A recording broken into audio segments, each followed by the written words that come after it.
Hey guys, I'm Josh, and this week I'm just joshing around customizing this Halo Warthog and Master Chief.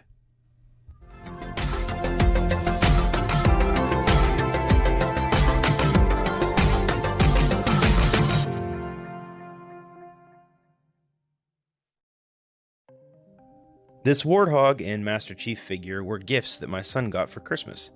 The moment he saw them, he immediately asked me two questions. Dad, can you paint these, and can you make a video of it? Which is funny because the moment I saw them, I immediately thought, I'm going to paint those, and I'm going to make a video of it. That's my boy. The Halo games are great because they are made to be played with other people, together on one Xbox, sitting on a couch in the living room or theater room or whatever. My kids and I love goofing off and playing them together. My boy is especially fascinated with the world, characters, locations, vehicles, and history contained in these games. So it's no surprise that in his letter to Santa this past Christmas, it was filled primarily with Halo toys and whatnot. Now, since I have already made a few of these custom weathering videos, I don't want to spend quite as much time rehashing the weathering techniques that I use. There's shoe polish, powder graphite, and some variation of silver dry brushing. Not breaking any new ground there. Instead, I'd like to talk primarily about Halo and more specifically the Master Chief and the Warthog. The Halo game series officially launched in 2001 and is directly responsible for making Xbox a household name. Now, I could literally spend countless hours talking about the world of Halo, which has been explored in 11 different games, 27 books. Really? 27? Wow, I have some reading to do. 3 different web series, and 1 collection of anime shorts. I'm sure I'm forgetting some, but you get the idea. There's a lot there. Now, I will try to summarize it the best I can. Halo is primarily a story set in the future about numerous wars and struggles between mankind and several enemies, including the Covenant, a group of religious zealots whose main purpose is to bring about the Great Journey, which is their equivalent of ascending to heaven. Another enemy is known as the Flood. It's an ancient parasitic life form whose main purpose is to infect every living organism in the universe. Now, there are some other enemy factions, but this video isn't long enough to talk about them all. During the time leading up to the war with the Covenant, a new type of soldier was created to combat these different threats. They were known as the Spartan IIs. These Spartans are nothing short of being superhuman.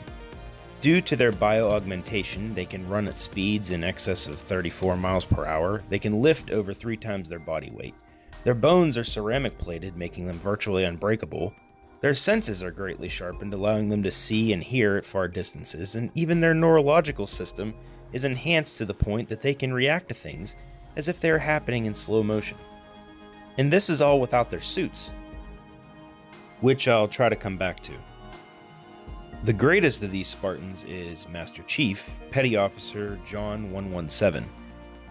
This isn't due to John's physical characteristics because he isn't the strongest or the fastest or even the smartest Spartan, but he's got the X factor. He's lucky. John has been in over 200 military campaigns in over 30 years, and he's won more than he's lost. Throughout his life, he has constantly shown the attributes and quality of a great leader.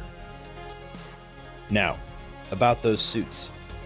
Named after Thor's mighty hammer, the Mjolnir. Jonathan?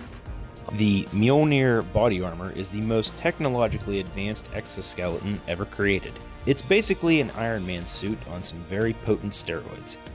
The armor consists of multiple layers designed to protect the Spartans from various external threats, while also dramatically enhancing their strengths and abilities. Among the layers exists a sealed gel bodysuit that permits both underwater and outer space exploration protection, while regulating body temperature and administering medical biofoam in case of any injury. The suit's filtration systems make environmental toxins a non-issue. Reinforced titanium armor padding protects against concussive and ballistic damage, while a rechargeable energy shield envelops the entire suit.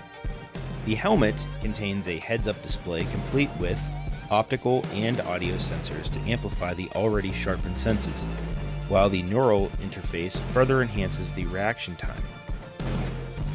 All of this to say that these Spartans have some really cool and creative designs that have gone into them, which makes them feel like they're equal parts Iron Man, Wolverine, Spider-Man, and some little bit of Jedi mixed in there too. However, if it came down to it, I would still put my money on Batman to beat them in a fight, because he's Batman. Let's talk about this Warthog. The Warthog, or as everyone knows it better, the M12 Force Application Vehicle, is the primary ground vehicle for the UNSC, which is the United Nations Space Command. The Warthog has been in every Halo game that I've played, and it's been consistently one of the favorites. There are multiple variations of the Warthog, one containing a chain gun mounted in the back, one has a Gauss cannon, which is what is pictured here, another is an anti-aircraft variation, and another that I've seen is a troop transport vehicle. The overall aesthetic for these vehicles is pretty much a constant throughout the games, with some slight variations from time to time. Both this Warthog and the Master Chief figure look like the design from Halo 4. Because up until that point, there weren't any gas cans on the back of these things. To be honest, there's not a lot I can really talk about with these Warthogs. They have a really cool, iconic design, but ultimately they're kind of a fairly basic troop transport vehicle.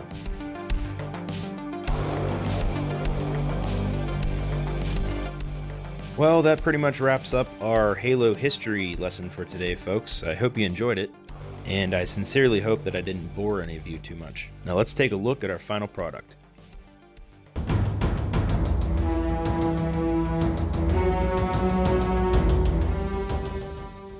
I have to say, I am greatly impressed by the job that Mattel did on these two toys.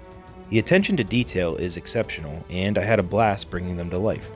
One thing I didn't show was the semi-gloss clear coat that I applied over everything. This was both to protect the paint job and to add just a bit more luster to them. Like I said, Mattel really knocked it out of the park with these two items, and I'm hoping that they'll continue to produce some more toys in this line. I know I didn't spend a whole lot of time in this video discussing how I was doing each little bit of the weathering process, but I do hope you enjoyed hearing just a little bit about Halo, because I think it's pretty cool.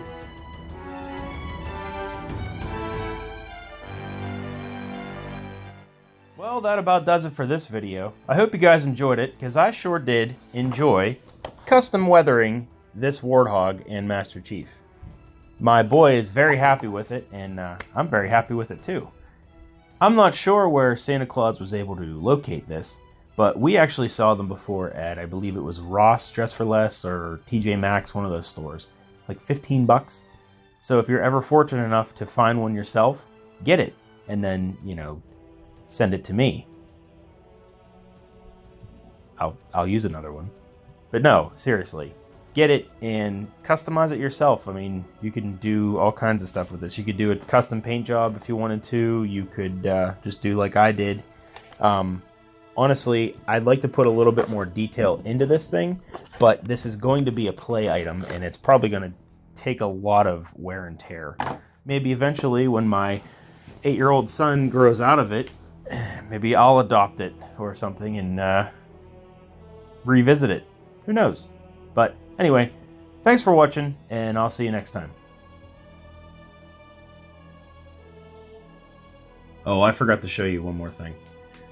You are actually sitting on the arm of my giant Master Chief. You've probably seen this before in some of my other videos, but that's one thing that I did last year. I think it was last year, maybe the year before, pre-YouTube days.